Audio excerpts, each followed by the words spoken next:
어느새 시간은 흘러 아기 오리들은 태어난 지 2주일이 되었다. 하루가 다르게 쑥쑥 자라는 녀석들은 하루 종일 굉장히 많은 양의 사료와 물을 먹는다. 확실히 추운 겨울에 태어난 아기 오리들보다 여름에 태어난 녀석들은 성장 속도가 훨씬 빠른 것 같다. 이것은 겨울에는 체온을 유지하면서 틈틈이 사료를 먹는 데 반해 여름에는 쉬지 않고 먹기 때문일 것이다. 아기 오리의 성장 속도는 거위나 병아리들의 그것과 비교가 되지 않을 정도로 빠른 것 같다.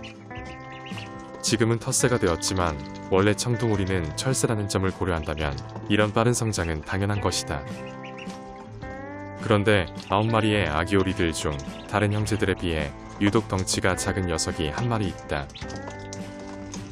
같은 날 태어나서 똑같은 사료를 매일 먹었지만 체격의 차이는 벌써부터 나타나고 있는 것이다. 덩치가 작은 녀석의 행동을 자세히 살펴보니 다른 녀석들이 사료를 먹는 동안 계속해서 물만 먹고 있다.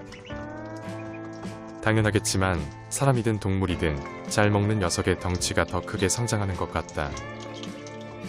그리고 그것은 식물에게도 예외가 아닌 것 같다. 내가 만든 쿠바식 텃밭에 있는 작물들은 계속되는 장마로 인해 성장하는 속도가 남다르다. 몇 년 전까지 해왔던 기존의 방식의 텃밭에서는 비가 많이 내리는 장마철에는 배수 문제 때문에 작물이 죽거나 병에 걸렸었다. 비가 많이 내리면 토양에서 바로 흡수하지 못하고 물이 넘치게 되어 결국 잎과 줄기가 문드러지게 되는 것이다.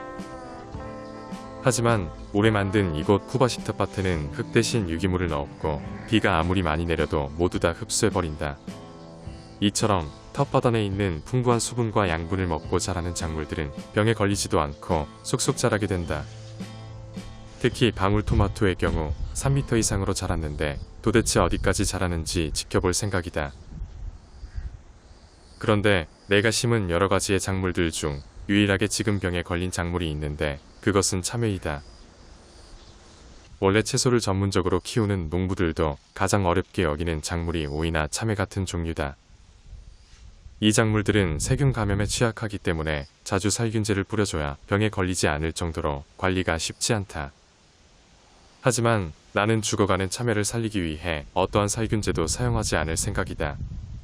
올해 참외 농사는 망쳤다고 여기고 농장의 환경이 좋아지는 몇 년 뒤 다시 도전해볼 생각이다. 나는 사람의 장기 중 대장이 면역력을 유지하는 중요한 역할을 하듯 자연에서는 숲의 존재가 그 역할을 수행한다고 생각한다. 대장 속에는 유익균과 유해균이 있지만 유익균이 많아야 건강하듯 숲 속에도 해로운 균보다 좋은 균이 많아야 건강한 숲이 된다고 생각한다. 건강한 나무들이 많이 자라는 건강한 숲 속에서는 피톤치드가 많이 발생하여 나쁜 균들이 활기를 띠지 못하는 것이다. 지금 참외들이 나쁜 균의 공격으로 병에 걸린 이유는 농장이 건강한 숲이 되기엔 굉장히 부족함을 의미한다. 지금 이 시점에서 만약 내가 참외를 먹겠다고 살균제를 사용하게 된다면 식물들은 스스로 항균물질을 생성하지 않게 되어 결국 건강한 숲이 되지 못할 것이다.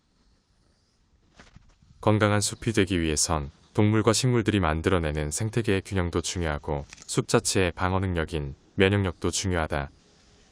하지만 그런 건강한 숲은 하루아침에 만들어지지 않는다.